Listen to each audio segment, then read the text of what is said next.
देखो, ये समय एग्जाम की है और बहुत सारे स्टूडेंट बोर्ड एग्जाम देने वाले हैं और उनके लिए सबसे इम्पोर्टेंट हो जाता है सेल्फ स्टडी। जितना ज़्यादा सेल्फ स्टडी करेंगे उतना ही ज़्यादा फायदा होगा, क्योंकि कोचिंग स्कूल सब स्टूडेंट जाते हैं, पर बाजी वही मारता है जो स्टूडेंट सेल्फ स्टडी करता है। देखो, सेल्फ स्टडी से आपको चीज़ों को बेहतर तरीके से समझने में मदद मिलती है, क्योंकि उस समय आपका फोकस सिर्फ पढ़ाई पर होता है। और सेल्फ स्टडी आपको पढ़ाई में तो बेहतर बनाता ही है, साथ में आपको डिसिप्लिन्ड इंसान भी बना देता है। और सफलता के लिए डिसिप्लिन जरूरी है।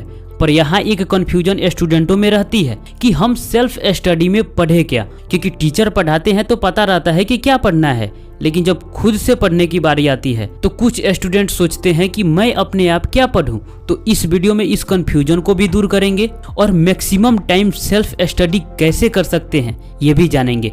और देखो, क्योंकि क्लास में टीचर पढ़ाते हैं तो उनके डर से हमें पढ़ना भी पड़ता है कि कहीं टीचर पिटाई ना कर दे या कहीं डांट ना दे। लेकिन जब सेल्फ स्टडी की बारी आती है, घर पर पढ़ाई करने की बारी आती है, मामला यहीं पर बिगड़ जाता है। क्योंकि घर पर अब आप छोटे तो हो नहीं कि आपके पेरेंट्स आपको पढ़ाई के लिए पिटाई करे। हो सकता है कि दो बातें बोल दे या आपसे कहें कि मोबाइल मत चलाओ, घूमो मत, पढ़ाई करो, राइट। लेकिन आप उन्हें झुठला सकते हो कि मैं तो मोबाइल से पढ़ता हूँ, या बुक के सामने बैठे रहो और दिखाओ कि मैं पढ़ रहा हूँ। लेकिन सेल्फ स्टडी का मतलब होता है स्वयं अध्ययन, यानी खुद से पढ़ाई। और इसमें किसी का कोई जबरदस्ती नहीं है, क्योंकि अगर आप जबरदस्ती पढ़ोगे तो ज़्यादा देर तक नहीं पढ़ पाओगे। तो आपको खुद से प्रॉमिस करना पड़ेगा कि मुझे पढ़ना है तो पढ़ना है। अब आप में से कुछ लोग बोलेंगे कि मैं पढ़ना तो चाहता हूँ लेकिन पढ़ाई में मन नहीं लगता। तो इसका सलूशन मैंने इस वीडियो में बता दिया है, लिंक डिस्क्रिप्शन में मिल जाएगा, आप जाकर के देख सकते हो। और दोस्त, मन के बारे में आपको 100% रियल ट्रूथ बताता हूँ। मन किसी का भी स्वयं कभी मुश्किल काम को करने को नहीं कहता। और ये भी सच्चाई है कि जब किसी काम में मन लग जाता है तो बार बार भागता भी नहीं। जैसे आप पढ़ाई करते हो तो आपका मन हर मिनट बाद ये थोड़े ही बोलते रहता है कि नहीं, मुझे नहीं पढ़ना है, मुझे नहीं पढ़ना है, मुझे नहीं पढ़ना है। ऐसे तो होता नहीं। हाँ, ये हो सकता है कि जैसे आप 30 मिनट या 40 मिनट या 1 घंटा पढ़ लो तो मन बोलता है कि चलो थोड़ा एंजॉय कर लेते हैं, बहुत हो गया पढ़ाई, राइट। तो मन का स्वभाव है कि आप उसे जिस भी काम में लगाओ वो लगेगा। बस स्टार्टिंग में आपको अपने बुद्धि का इस्तेमाल करना पड़ेगा कि मुझे ये काम करना जरूरी है तो मैं करूँगा। अगर मान लो कि आपका मन किसी मुश्किल काम को करने के लिए बना ही नहीं होता तो आप अभी तक न जाने कितने मुश्किल काम किए होंगे, और अभी तक आप पढ़ते आए हो वो कैसे हो गया? मन की वजह से हुआ। तो आप इस लॉजिक को समझ लो कि स्टार्टिंग में आपका मन मुश्किल कामों से भागता है, लेकिन बुद्धि का इस्तेमाल करके काम को एक बार स्टार्ट कर दो तो बाद में मन भी साथ देने लगता है। तो अब आप ये मत कहो कि मेरा मन कहेगा कि मैं पढूं तभी मैं पढ़ूंगा। नहीं, आपके लिए जो भी काम जरूरी है उसको स्टार्ट करो, मन कहे या ना कहे। और कुछ समय बाद मन भी साथ देने लगेगा। और मन का स्वभाव ये भी है कि वो कभी खाली बैठना नहीं चाहता, वो हमेशा किसी ना किसी काम में इन्वॉल्व रहता ही है, चाहे वो काम कैसा भी हो। अब बात करते हैं कि मैक्सिमम टाइम सेल्फ स्टडी कैसे करें और उसमें क्या क्या पढ़ें। तो मैक्सिमम टाइम और इफेक्टिव तरीके से सेल्फ स्टडी करने के लिए एक टाइम ब्लॉक बनाओ और उसमें इतना सब्जेक्ट पढ़ना है ये फिक्स कर लो। टाइम ब्लॉक बनाने से ये फायदा होता है कि आपको सभी सब्जेक्ट पर नजर आता है और ये भी पता रहता है कि मैं कितने समय तक इफेक्टिव स्टडी की है। नहीं तो ऐसा भी होता है कि किताब खोल करके बैठे हैं, कभी इस सब्जेक्ट की पढ़ाई कर रहे हैं तो कभी उस सब्जेक्ट की, कभी कुछ कर रहे हैं तो कभी कुछ। इससे समय तो लगता है लेकिन जितना पढ़ाई होना चाहिए उतना हो नहीं पाता। देखो, एक टाइम ब्लॉक मैक्सिमम 2 घंटे का रखो। तो अगर 8 घंटे की सेल्फ स्टडी करनी है तो 4 टाइम ब्लॉक होगा। अगर 6 घंटे की करनी है तो 3 टाइम ब्लॉक होगा। और हर टाइम ब्लॉक में 2 सब्जेक्ट फिक्स कर लो। और जैसे एक सब्जेक्ट 50 या 55 मिनट के लिए पढ़ लो, बीच में 10 मिनट का ब्रेक रखो और दूसरी सब्जेक्ट स्टार्ट कर दो। तो आपका ऐसे एक टाइम ब्लॉक कंप्लीट हो जाएगा।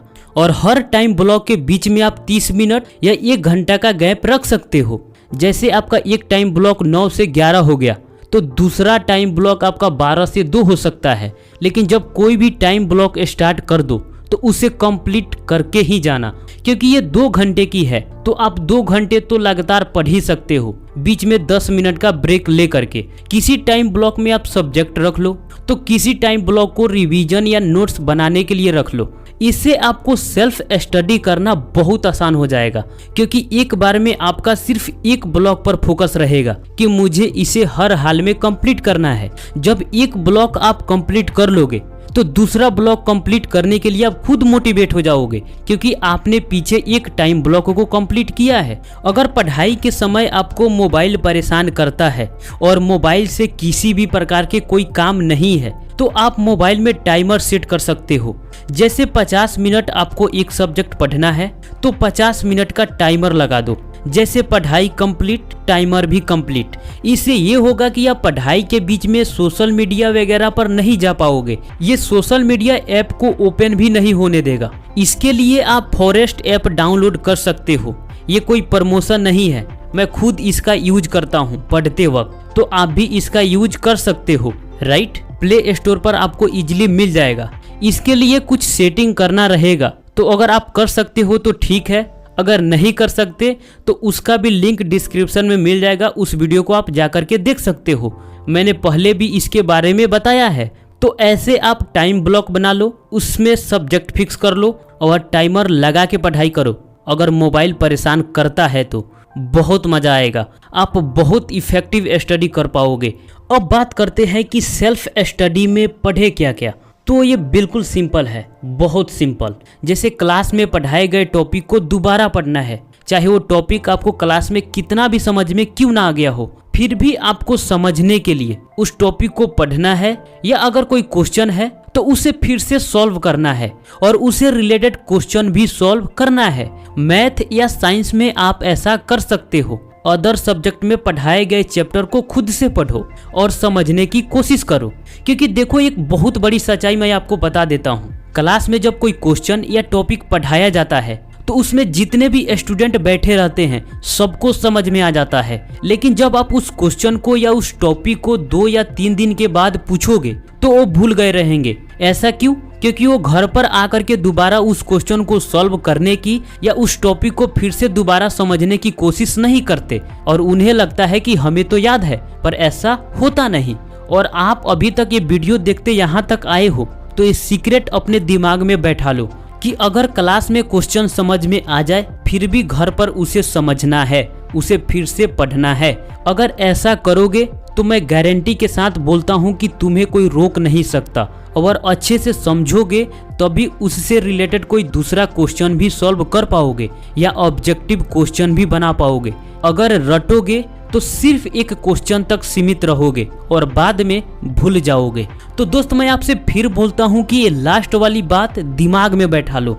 और दूसरी बात, अगर आपके क्लास में कोई चैप्टर पढ़ाया जा रहा है या पढ़ाया जाना है तो उससे पहले पढ़कर जाओ, भले आपको समझ में आए या न आए। लेकिन जब टीचर क्लास में पढ़ाएंगे तो आपको और अच्छे तरीके से समझ में आने लगेगा। अगर कुछ पढ़ोगे और समझ में नहीं आएगा तभी तो पूछोगे, अगर जब पढ़ोगे ही नहीं तो पूछोगे क्या? राइट, तो ये भी बात ध्यान में रखना।